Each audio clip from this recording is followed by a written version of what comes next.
Hey, it looks like we've got a relatively simple, straightforward episode of Star Trek.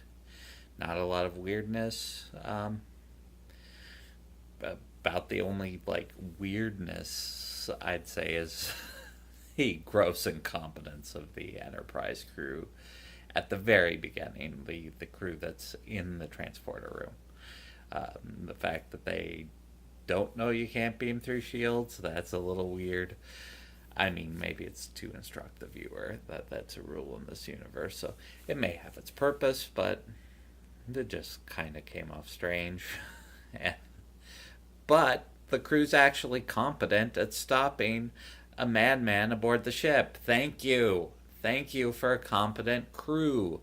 Mind you, one security guard on the bridge while an escaped convict is going through the Enterprise. That seems a little light, but still, they stopped him. And I like seeing competence in my sci-fi characters. That's something I appreciate. I do. The episode does raise one question for me.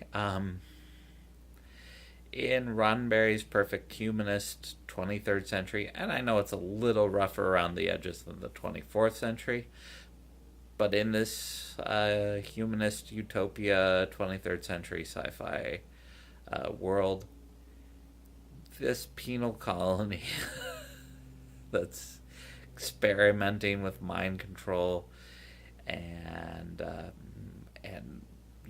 basically lobotomizing its patients. That seems a bit archaic in this world and seems a little non-Starfleet. And and I know it's still early in the series, so they're figuring out the world, but that